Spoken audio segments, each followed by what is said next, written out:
부활절 둘째 주일입니다. 이제 부활주일을 맞이하면 보통 이런 이제 질문들을 많이 합니다. 부활이 실제 있었느냐? 부활을 어떻게 믿을 수 있느냐? 뭐 이런 얘기들을 많이 묻기도 하고 또 논쟁을 하기도 합니다. 근데 제가 생각할 때는 이런 논쟁은 사실 별로 의미가 없습니다. 부활이 있으면 한번 보여줘라. 부활이 맞은 있으면 또 부활 사건이 정말 제대로 됐으면 합리적으로 한번 나한테 설명해봐라 라는 식의 얘기, 또는 그걸 또 설명하려고 막 한두 끝도 없이 말을 한다고 해서 부활이 설명이 되거나 부활 사건이 논리적으로 증명되는 건 아닙니다. 왜냐하면 이 부활은 우리 신앙 세계에서 신비라는 것에 속하는 겁니다. 그래서 신앙생활은 사실 말로는 다 설명할 수 없는 것들이 있어요. 말 그대로 신비롭다, 신비하다라는 거는 말로는 다 설명할 수 없는 어떤 것이라는 의미가 신비죠. 그럼 신비는 설명할 수 없는 거니까 없는 거냐? 그건 아니고요. 신비는 말로 설명할 수는 없지만 체험되는 겁니다. 신비의 영역은 말로 설명하고 설득하고 올래 그르네를 얘기하는 영역이 아니라 내가 그 영역으로, 그 세계로 들어가서 경험을 하는 것, 그게 신비라는 거죠. 예를 들면은 여러분들 사랑이 있습니까? 사랑? 뜨거운 사랑. 뜨거운 사랑을, 또는 연애, 뜨거운 연애를 선주는 해봤나? 아직 안 해봤나? 선주야, 뜨거운 사랑이라는 게 뭔지 알아? 몰라? 이렇게 얘기 많이 들어본 적은 없어? 별로 없어? 자, 여러분들은 뜨거운 사랑이 있다고 생각하세요? 뭐 연애도 해보셨고, 결혼도 해보셨고, 그놈의 사랑 때문에 싸움도 해보셨고 하셨잖아요, 사실은. 근데 그 사랑이 뭔데?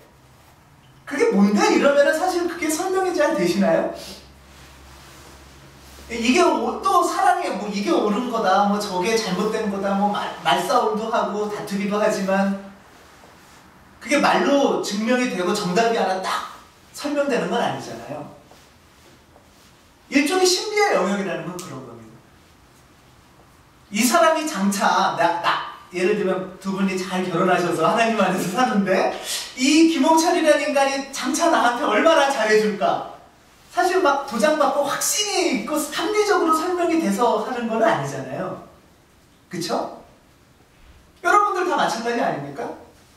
이 사람이 앞으로 내 인생에, 장래에, 미래에, 지금은 당장 뜨겁게 연애를 해도, 석배 씨는 연애를 지금 하고 있나요?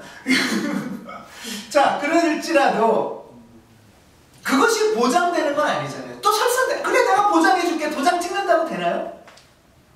그런다고 연애 감정이 생기고 막 뜨거운 사랑이 타오르는 것도 아니잖아요. 그 쪽지 하나 읽고 설명 들었다고 해서.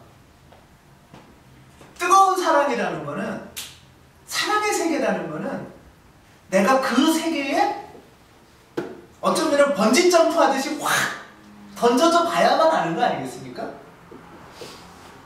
그 세계에 내 몸을 던져봐야, 그래 이 사람하고 한번 내가 살아봐야, 사랑을 정말 해봐야 그 다음에 사랑이 뭔지, 또 이 사람이 어떤 사람인지 알 수 있는 거잖아요.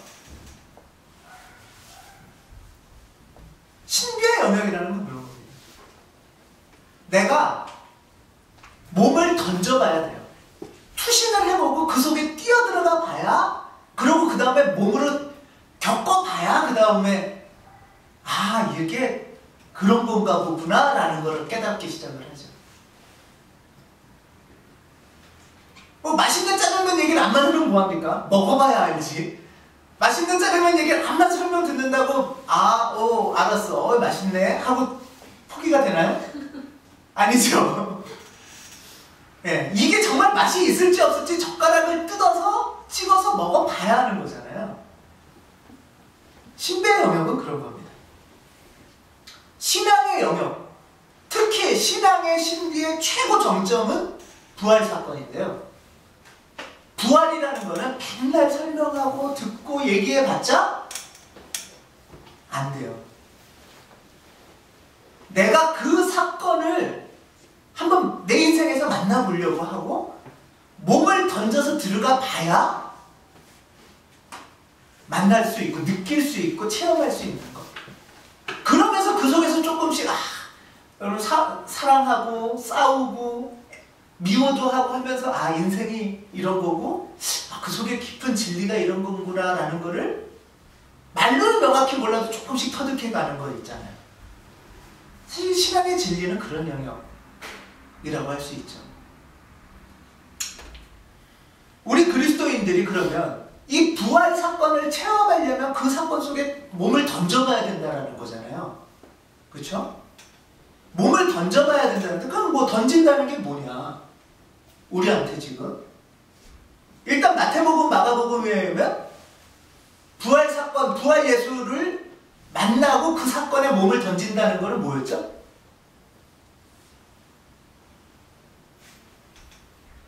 갈릴리로 가는 거였죠. 예루살렘에 있던 제자들이 금의 환영이 아닌데 갈릴리로 가는 거. 갈릴리에서 예루살렘을 향해서 쫙 왔는데 방향을 턴해가지고 돌려서 갈릴리로 다시 걸어가는 것. 그것이 부활 사건입니다. 제자들한테는 예루살렘 주변에 서성대지 않고 예루살렘 주변 기웃거리지 않고 갈릴리로 가야 제자들은 부활 예수를 만난다고 복음서에서는 얘기를 했어요. 그렇죠? 그러면 갈릴리, 예루살렘에 있는 사람들한테 부활했어요. 부활은 이런 거예요. 저런 거예요. 백날 얘기해도 소용없어요. 예루살렘에서 부활 사건이 일어나지 않으니까. 그 부활 사건이 뭔데? 설명해봐. 느끼게 해줘봐. 하려면 갈릴리로 가야 되는 거예요. 그게 이제 복음서의 말씀이었어요. 기억나시죠, 여러분? 자, 그렇다면 그 다음 질문은 이제 이겁니다. 그럼 우리한테 갈릴리로 간다는 건 뭔데? 여러분 부활 예수 사건을 만나보고 싶지 않으세요? 부활 사건이라는 걸 말로만 듣고 그런가 보다 설명 듣는 게 아니라 느껴보고 싶잖아요. 그래야 신비의 신앙의 세계로 빠지는 거잖아요. 그러면 이제 질문은 그거였어요. 제자들한테는 니네 여기서 소송되지 말고 갈릴리로 가자.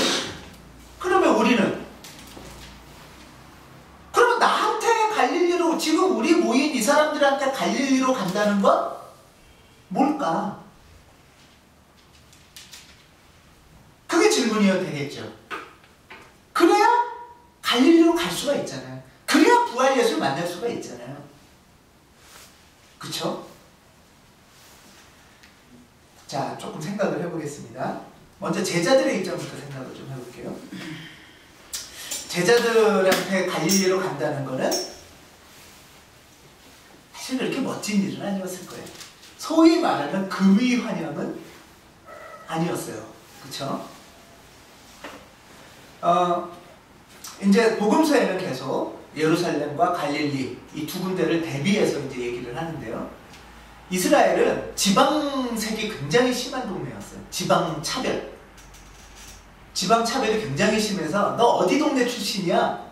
이게 되게 많이 아이고 깽깽이 뭐 이런 거 있죠. 우리로 치면 아유 저 문딩이. 깽깽이는 전라도고 예를 들면 문딩이는 경상도란 말이에요. 자,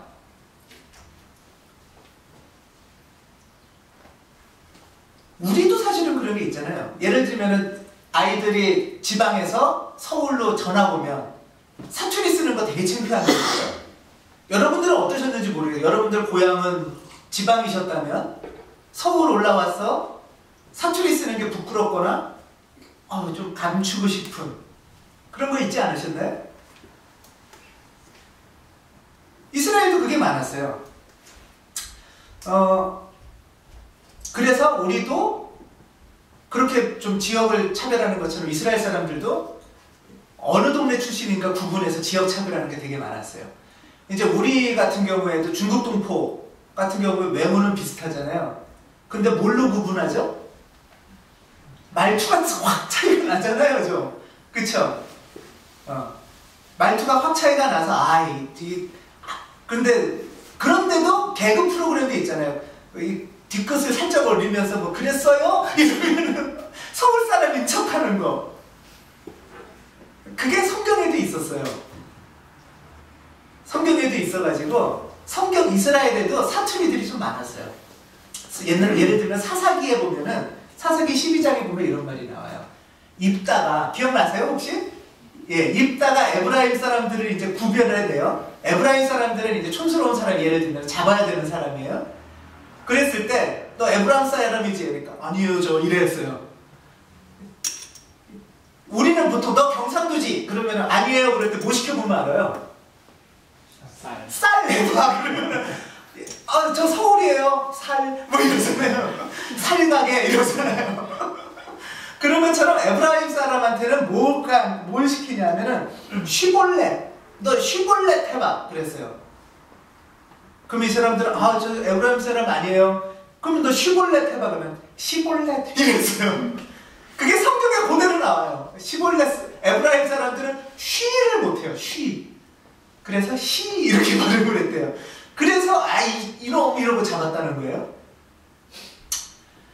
베드로가 예수님 나 예수님 몰라요 이랬고 나 갈릴리 사람 아니에요 그러고서 숨어 있었죠. 그쵸? 근데 베드로가 왜 잡힌 줄 아세요 혹시? 어떻게 너 인마 서울 놈 아니잖아. 너 예루살렘 놈 아니잖아. 갈릴리 놈이잖아. 그걸 어떻게 구분됐을까요? 외모는 비슷하니까. 성경에 보면 이렇게 나와요. 성경에 또 보면 마태복음 26장 73절에 보면 네 말씨를 보니 네가 누군지 알겠다. 말이 갈릴리 사투리였다는 얘기예요. 이 촌놈이 암만 베드로 나 예루살렘 사람이야 이런 척을 해도 마태복음 26장 73절에 보면 그런 말이 나와요. 네가 예루살렘 놈인 척해도 이 갈릴리 깡깽이주 말투를 보니까 알겠다. 사투리 썼다는 얘기예요. 자, 사투리가 창피하고 부끄럽다는 거는 이스라엘 사람들도 그랬고 지금 우리도 그래요. 자, 그럴 때 그러면은 그 말의 기준은 어디죠? 사투리냐 아니냐의 기준은 어디죠? 우리로 치면 서울이죠. 그럼 서울말 쓰는 서울 시민은 1등 시민이고 서울말 못 쓰는 시골 깜깜이 놈들은 좀 약간 환청 처지는 거잖아요. 그러면 여러분들 혹시 시골이 고향이었던 분들은 이 고향 사투리가 자랑스럽나요? 부끄럽나요? 고향이 부끄러운 거예요. 사투리 말투가 부끄러운 거잖아요. 그쵸? 똑같았던 거예요. 예루살렘이 부럽고 갈릴리가 부끄러운 거예요. 똑같은 겁니다 지금. 그런데 그 부끄러운 갈릴리로 다시 가래요. 제자들한테. 기껏 예루살렘 왔으면 예루살렘 말투라도 좀 배웠으면 좋겠는데 그래서 우리 소위 말하면 우리로 치면 서울물 먹은 티 좀 내고 싶었는데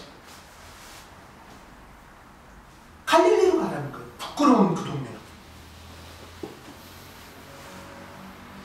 자, 예루살렘은 어떤 동네인지 다 아시죠? 예루살렘은 사두개파가 있고 바리새파가 있고 헬롯파가 있던 데입니다. 사두개파는 성전, 성전 제사장이에요. 사두개파. 그 다음에 바리새파. 바리새파는 요즘으로 치면 지식인이에요. 지식인 중에서도 요즘 지식인의 대명사는 어디예요? 교수죠. 대학 교수. 요즘으로 치면 바리새파는 대학 교수고 법률가예요. 법관, 판사, 검사, 검찰, 이런 사람들도 예루살렘에 다 있어요. 세 번째는 헬로파예요. 헤롯 대왕이 있는. 헬로파는 고위 공직자, 정치가. 네, 대통령 있고 시장이 있고 구청장이 있고 국회의원들이 있는 이런 관청이 있는 데가 예루살렘이에요. 이 예루살렘은 정말 멋있는 데예요. 단지 예루살렘에는 한 가지 약점이 있었어요. 예루살렘은 고산지대였어요. 산악지대였어요. 그래서 예루살렘은 돈도 많고 다 권력도 있고 다 좋은데 농사질 땅이 없어요. 예루살렘은 농사질 땅이 없으니까 이 사람들이 암만 권력이 있어도 먹고 살아야 되잖아요. 그러니까 이 사람들이 권력과 돈을 갖고 땅 좋은 데 가서 땅을 사서 농사를 시키는 거예요. 그 땅이 어디냐? 갈릴리예요. 갈릴리 주변에 뭐가 있다고 그랬어요? 호수가 있다고 그랬죠. 물도 많고 평지고 비옥한 땅이에요. 그러니까 이 예루살렘 부자들은 전부 다 갈릴리에 땅 한 자락씩 갖는 게 다 이 권력이에요. 예루살렘에 큰 농토를 다 소유하고 있었어요. 그러면 갈릴리 사람들은 그 동네 비록 살았지만 소작농들이었어요.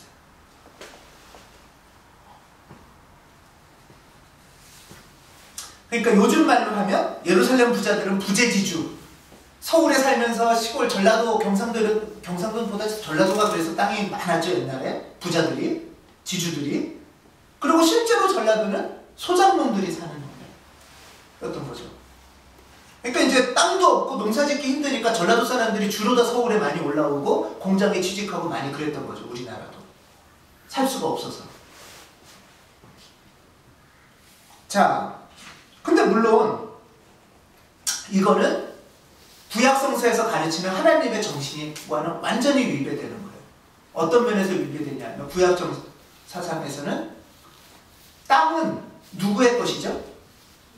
하나님의 것. 땅은 개인 소유가 아니라 하나님의 것이라는 게 확고부동한 구약의 정신이었어요. 원래. 근데 예수님 당시에 땅은 누구의 것이에요? 예루살렘 부자들의 것이죠. 그쵸?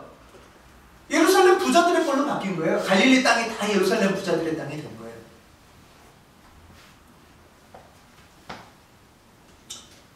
자, 이런 상황에서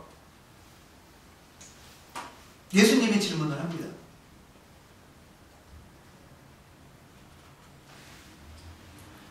니네들은 어떤 인생을 살래?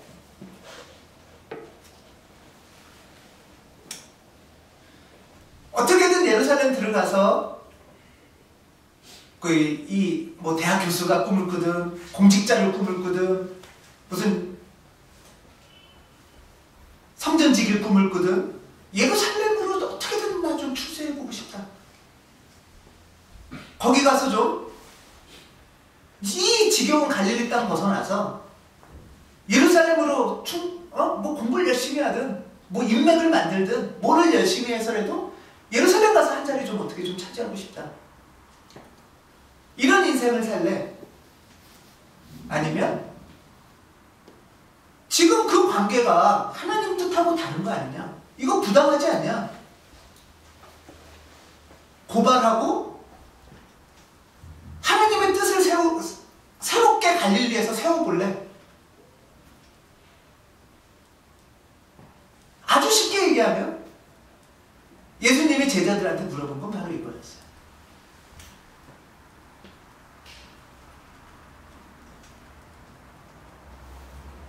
니네는 뭐를 꿈꾸면서 살래?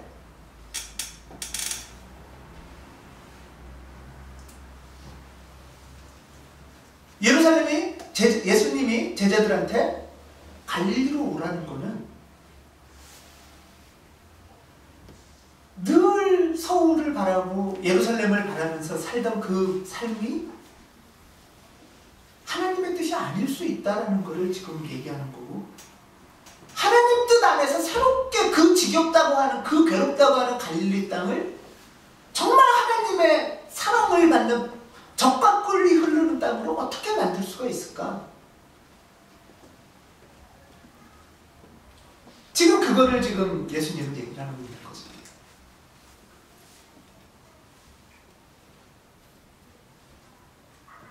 부활하신 예수가 갈릴리로 오라는 것은 이런 뜻입니다. 예루살렘 주변을 배회하거나 예루살렘을 부러워하거나 그냥 그렇게 살지 못하는 나를 한탄하는 게 아니라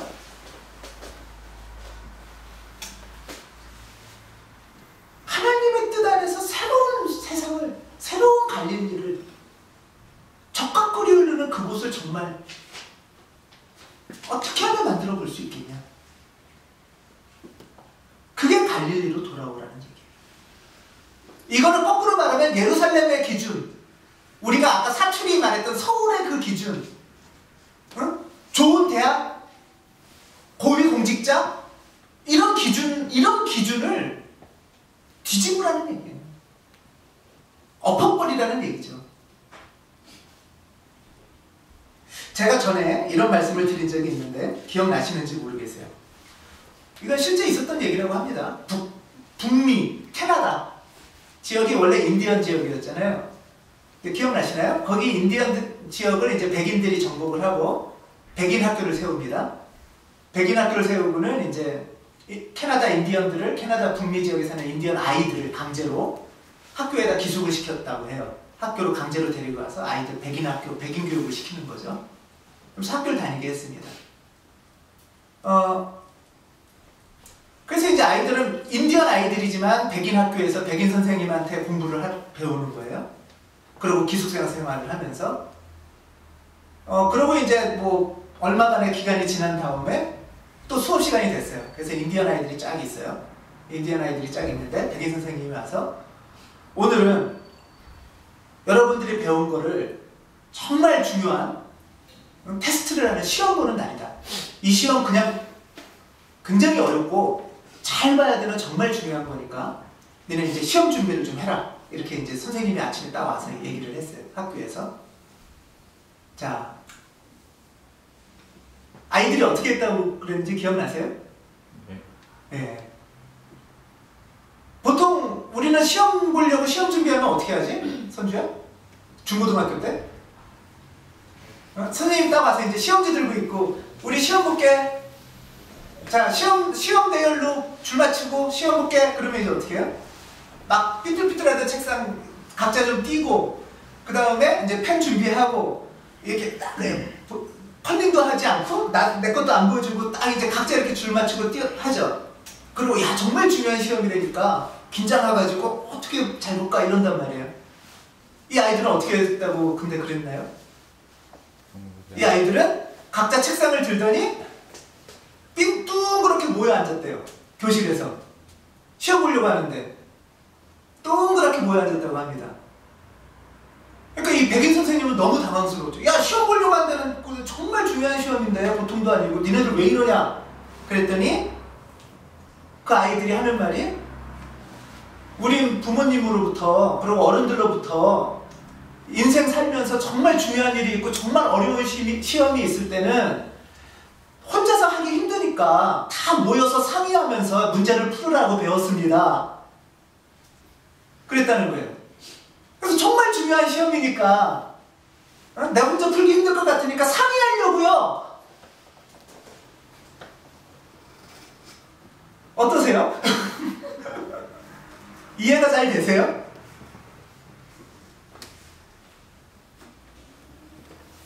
생각해보면 그게 더 맞는 것도 같지 않아요? 정말 인생에서 어렵다는 문제가 있으면 혼자 어떻게 풀어요? 서로 상의도 하고 물어도 보고 그게 시험이잖아요. 그래야 그 시험을 잘 볼 수 있잖아요.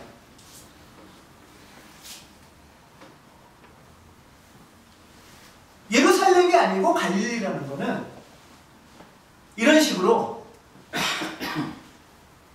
하나님의 기준으로 여태까지의 기준을 뒤집어 엎는 거, 방향을 완전히 바꾸는 거,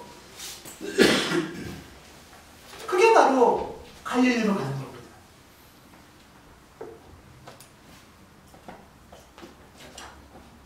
또 한 사람의 예를 들면, 우리는 요즘도 신도시 짓고 랜드마크 하고 하면은 막 랜드마크에서 100층짜리 빌딩 막 150층짜리 빌딩 막 지려고 하잖아요. 그쵸?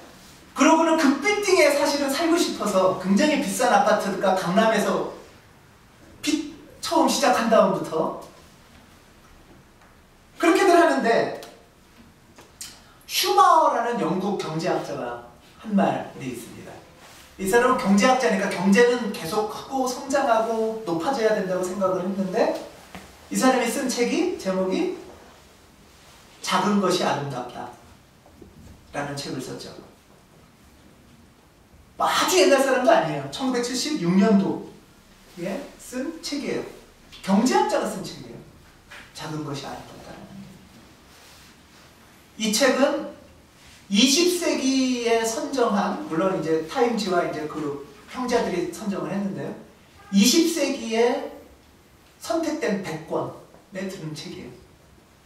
이 100년 동안도 최고의 책이고, 그 다음 21세기에 필요한 책이라고 선정이 된 거예요. 작은 것이 아름답다. 예를 들면 우리는 여태까지 삶의 기준이 크고 높고 빠르고 그게 기준이었다면, 혹시 그게 예루살렘 기준은 아닐까? 한번 돌아볼 필요가 있다는 거예요. 이게 뭐 굉장히 먼 얘기 같지만, 집도 크길 바라고, 차도 크길 바라고, 또 뭘 크길 바라죠? 그건 저도 좀 그런데, 키도 크길 바라고, 작은 건 바보 같고 멍청해 보이고 능력 없어 보이고 루저 같고, 그게 기준이잖아요. 근데 그게 정말 하나님의 기준일까? 갈릴리의 기준일까?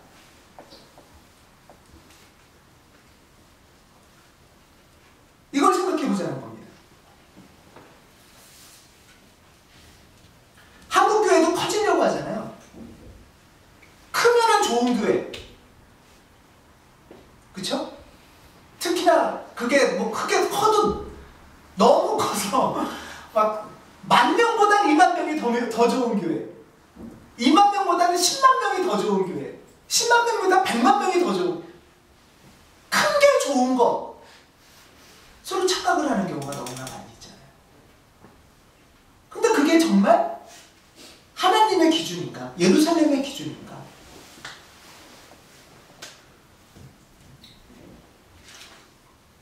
우리가 암만 큰 거를 좋아해도 가족 크다고 자랑을 하나요? 우리 가족이 니네 가족보다 훨씬 커? 야, 니네 가족 5명이야? 10명이야? 아이고, 가족도 아니다. 야, 우리는 50명이다. 이런 자랑 하나요? 이런 자랑은 안 하잖아요, 최소한. 그쵸? 야, 우리 반은, 학교도 마찬가지야. 야, 우리 반은 우리 한 학급에 100명이야. 얼마나 좋은데. 이런 얘기는 안 하잖아요. 그쵸? 혜연아, 한 교실에 선생님 1명인데 학생이 500명 있는 학교가 교실이 좋아? 10명 있는 교실이 좋아? 10명 있는 교실이 좋잖아요. 그쵸?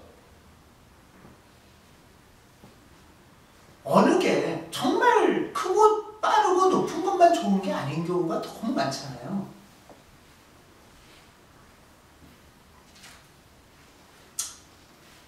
갈릴리로 간다는 거는 여태까지 우리가 상식이라고 생각하며 알고 있던 예루살렘의 기준을 좀 돌아보고 새로운 기준을 새로 간다는 겁니다. 기준을 좀 뒤집는다는 겁니다. 세상의 기준을 뒤집는 거에 대표적으로 뒤집은 것이 뭘까요? 성경 안에서. 세상의 기준을 뒤집은 대표적인 사건이 뭐냐? 예? 예, 십자가와? 십자가까지는 사실 뭐 십자가 달리면 다 죽었으니까. 부활이에요, 부활. 부활. 여러분, 죽은 사람이 살아난다는 게 믿어지십니까? 세상 기준으로는 안 믿어지잖아요. 그쵸? 왜 예수를 십자가에 못 박혀 죽었겠어요? 죽이면 끝이다 생각했으니까 죽였을 거 아니에요. 그쵸? 죽이면 끝이다. 2000년 전에 사두개파 사람도 부활을 안 믿었어요. 지금도 우리도 마찬가지죠. 대부분의 많은 이 세상의 사람들 부활 안 믿잖아요. 뭐 죽으면 끝이고, 그러니까 살아있는 동안에 뭐 맘대로 살고, 대충 살고, 내 욕심대로 살고. 그런데 죽음이 끝이 아니라는 거. 그 사건을 보여준 게 부활 사건이잖아요. 세상이 지금은 잠깐은 불의하고 힘세고 크고 강한 놈들이 이길 것 같지만 그렇지 않다. 그런 걸 보여준 게 부활 사건이잖아요.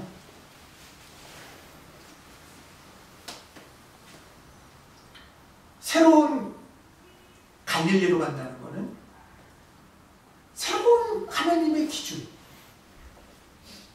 향한다는 겁니다. 오늘 우리에게 갈릴리의 대표적인 저는 장소가 어디냐라고 물을 때, 그럼 우리는 어디로 가야 되냐라고 물을 때 저는 교회가 갈릴리다 라고 말해야 돼요. 교회는 갈릴리입니다.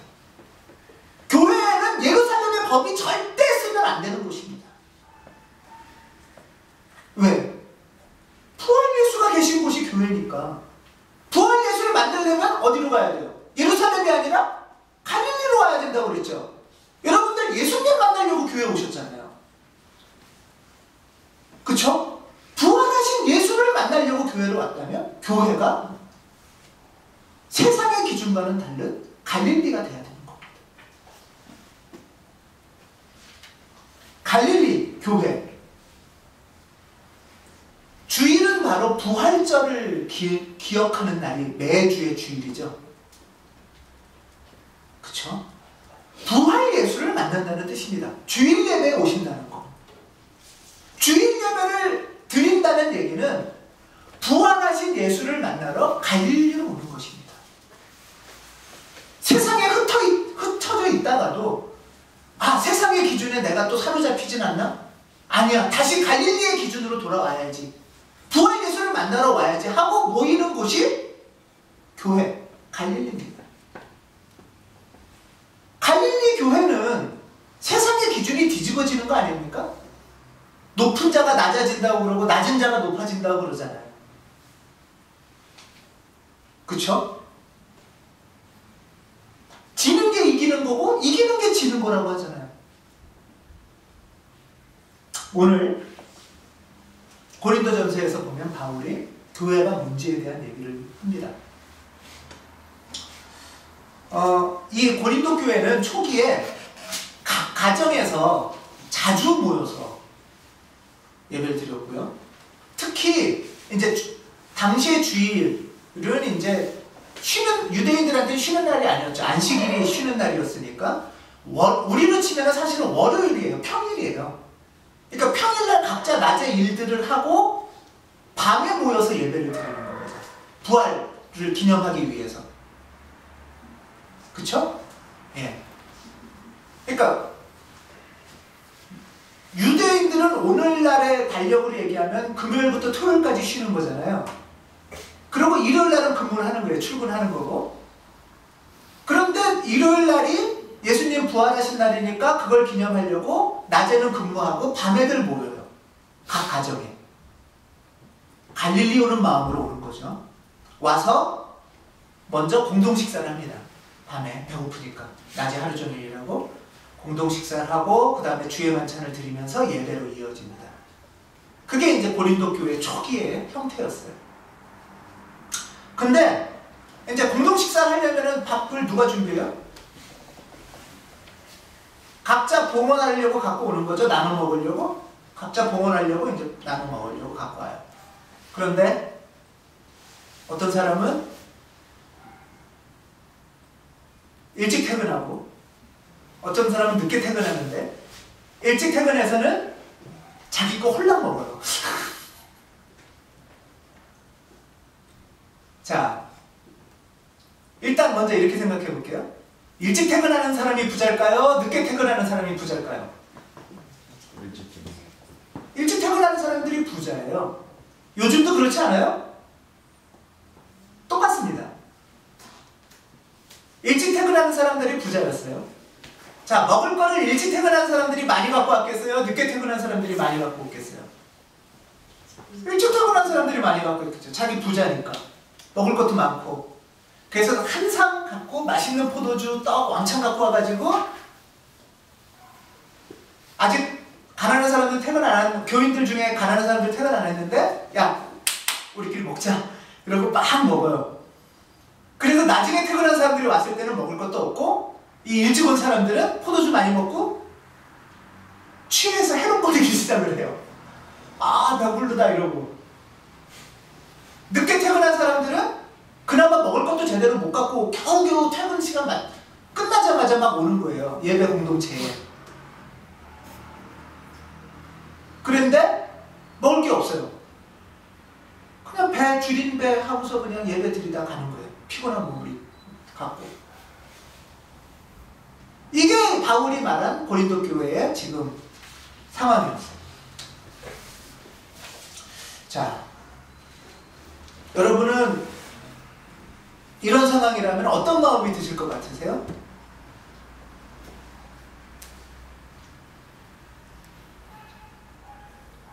일단 내가 부자라면, 부자의 입장은 생각 안 하시나요? 부자들이 아니시고요 지금. 일단 내가 부자라면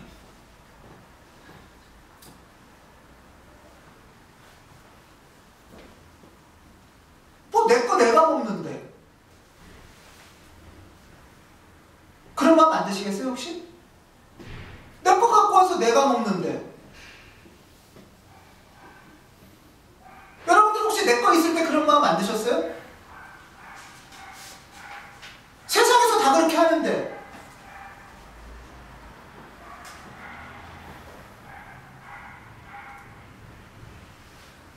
아마 이런 마음이 들었을 수 있어요, 부자들은.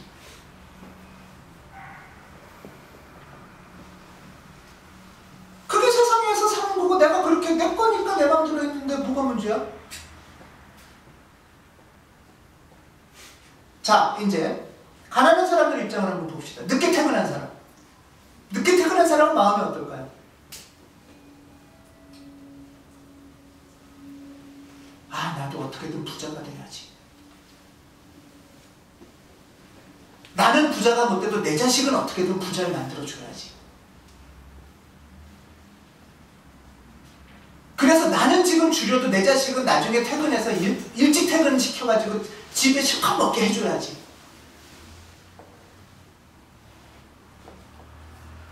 혹시 이런 마음은 없으신가요?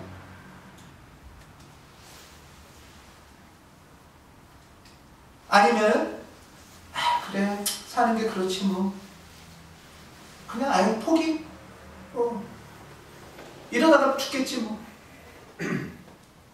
이런 건가요?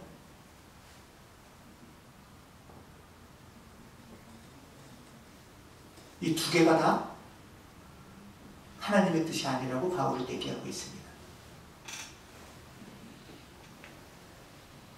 이 두 개가 다 세상의 기준이고 예루살렘의 기준입니다.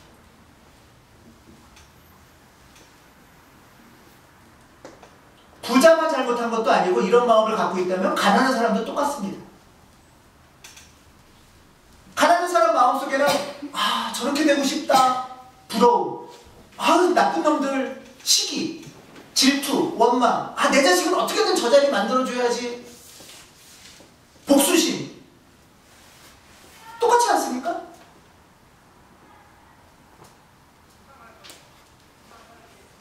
또는 그래 뭐 세상 그런 거지 뭐, 포기하는 마음.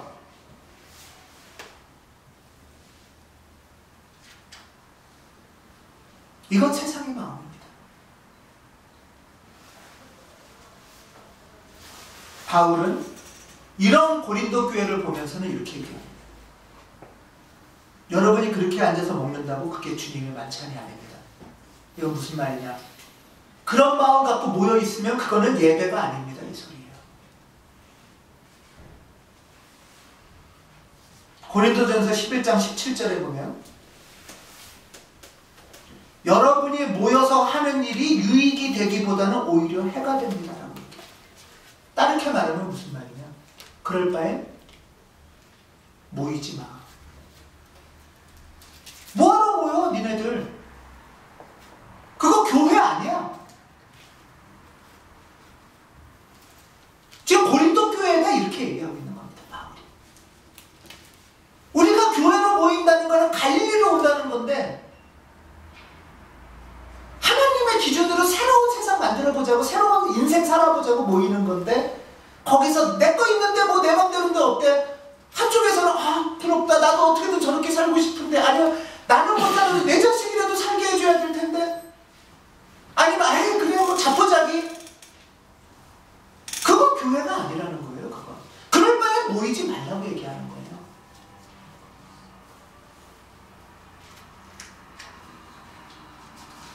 교회는 교회다워야 됩니다. 그 말은 뭐냐면 교회는 부활 예수님이 계신 갈릴리여야 된다는 겁니다.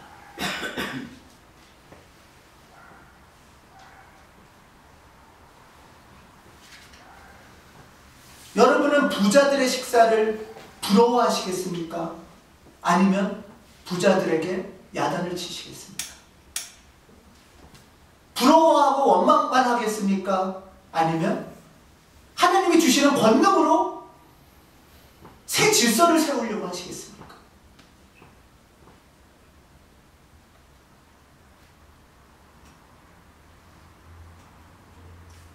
바울이 오늘 바로 예수의 행동을 이어받은 제자의 모습이었어요. 지금 바울은 부자나 가난한 자나 똑같이 이건 하나님 뜻이 아니야. 하나님 뜻을 새롭게 세우자 하고 얘기를 하고 있습니다.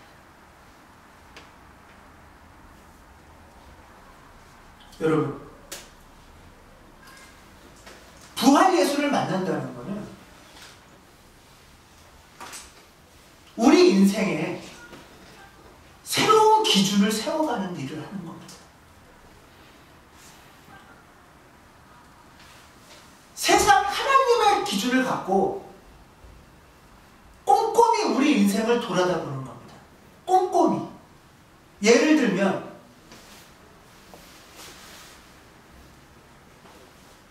내가 이 돈 이렇게 써도 되나? 또는 내가 이 돈 이렇게 벌어도 되나? 아이들 교육 얘기라면 저는 이런 질문을 학부형들한테는 하고 싶어요. 아이들을 학교에 왜 보내요? 아니, 학교에 꼭 보내야 됩니까? 그게 하나님 뜻입니까?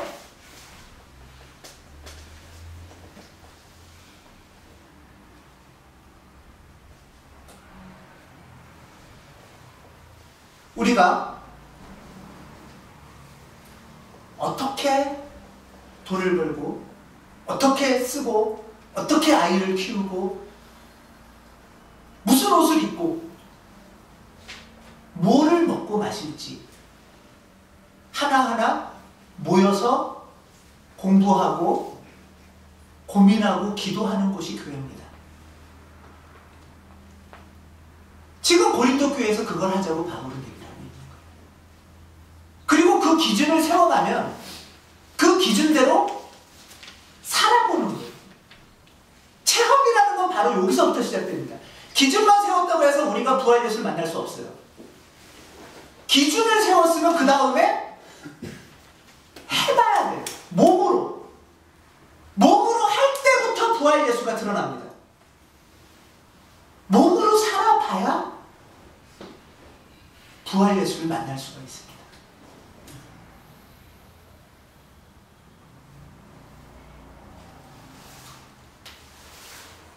예루살렘에 높은 자리를 주겠다고 하는 곳은 어디든지 적그리스도라고 저는 생각합니다. 그곳이 이단이라고 저는 생각합니다. 갈릴리에서 하나님 뜻으로 어떻게 기준을 세울지 공부하고 고민하고 권능을 받아서 그 기준대로 살아보는 것, 그 속에 부활 예수를 만나는 신비를 체험하는 그 황홀함이 우리 인생에 있을 것을 저는 믿습니다. 기도하겠습니다.